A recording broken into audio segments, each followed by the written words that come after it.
बेहद में दृष्टि होनी चाहिए, न कि हद में। सब बेहद की दृष्टि और हद की दृष्टि बहुत ही सटीक सा शब्द है। बेहद यानी अनलिमिटेड और हद यानी लिमिटेड। तो हमारी दृष्टि अनलिमिटेड होनी चाहिए, न कि लिमिटेशन में होनी चाहिए। इन दोनों चीज़ों को आप थोड़ा-सा स्पष्ट करें। हम सब एक लिमिट में आ गए।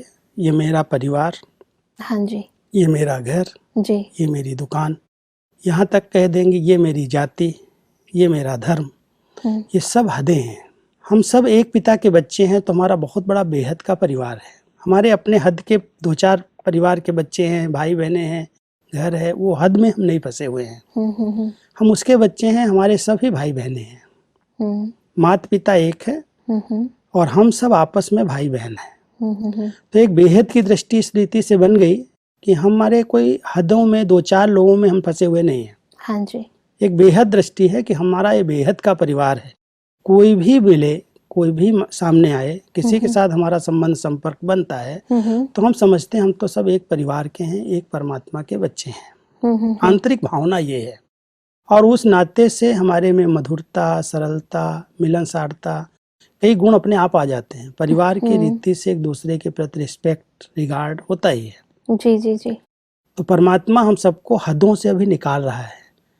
हद के समझना माना एक बाउंड्री के अंदर बंध जाना, चाहे वो जाति की, चाहे धर्म की, चाहे देश की, चाहे भाषा की, चाहे पोजीशन की, कोई भी बाउंड्री वो लिमिटेशन है, हद है।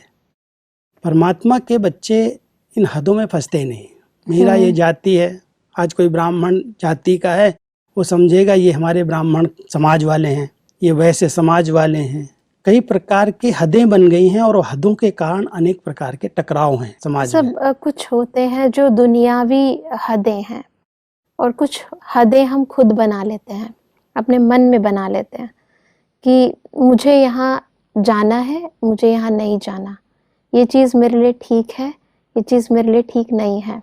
इसको क्या कहेंगे? इसको भी हद कहेंगे ना, या बेहद कहेंगे? नहीं, क्या है कि राइट और रॉन्ग की जजमेंट तो हर एक के पास होनी चाहिए। जी। जाना है या नहीं जाना है, ये अलग बात है। जो हमारी वृत्तियां बन गई हैं, हदों में फंसे हुए हैं हम सब, उन हदों को परमात्मा समाप्त करना चाहता है।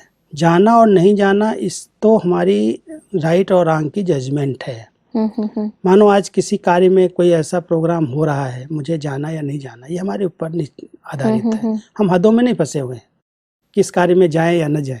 मतलब बेहद का मतलब ये नहीं है कि आप सब कुछ कर सकते हो, ऐसा नहीं है। ऐसा नहीं है।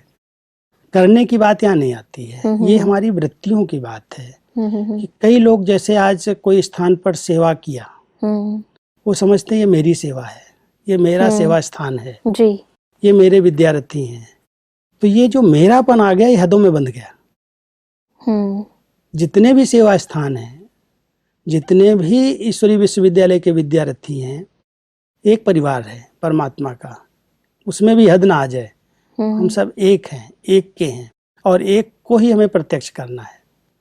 तो वैसे अब हम बात कर रहे हैं कि कई बार हम किसी चीज़ के प्रति अपना मन, अपना तन, अपने समय, अपनी शक्ति लगाते हैं, तो ऑटोमेटिकली उसके प्रति हमारा लगाव, झुकाव पैदा हो जाता है और वो चीज़ जब हमसे छीनी जाती है या कोई उस चीज़ में डिस्टर्बेंस पैदा करता है, तो ऑटोमेटिकली माइंड के अंदर कुछ संकल्प, विकल्प आते ही हैं।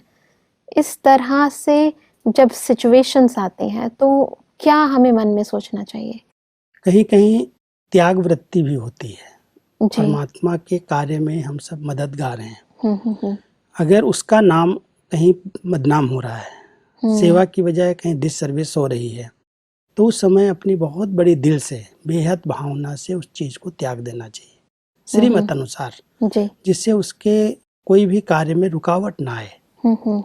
परमात्मा की श्रीमत अनुसार भले हमने सेवा की, हमारा भाग्य बना, भाग्य हमारा छिना नहीं, लेकिन वो हमारी जो हदें बना ली, उसमें हम फंस गए, उसी को अपना समझ लिया, उससे टकराव की अगर स्थिति बन रही है, तो वहां पर त्याग वृत्ति हो, तब कहेंगे बेहद की भावना। सब बहुत अच्छी तरह आपने स्पष्ट किया ये बेहद की भावना और हमारे अंदर की वृत्तियों के बारे में। सब आपका आज के इस एपिसोड में बहुत बहुत धन्यवाद।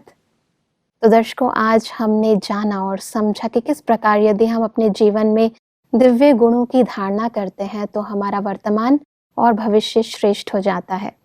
साथ ही हमने समझा कि यदि हम परमार्थ और व्यवहार दोनों का बैलेंस रखते हैं तो ईश्वर की ब्लेसिंग से हमारा भविष्य, हमारी जीवन की सफलता निश्चित ही होती है। यदि हम बेहद का दृष्टिकोण रखते हैं, अपने को शक्ति और पांडव सेना समझ के रहते हैं, तो जीवन के अंदर कोई ऐसा कार्य नहीं है जो कि हमारे लिए कठिन हो।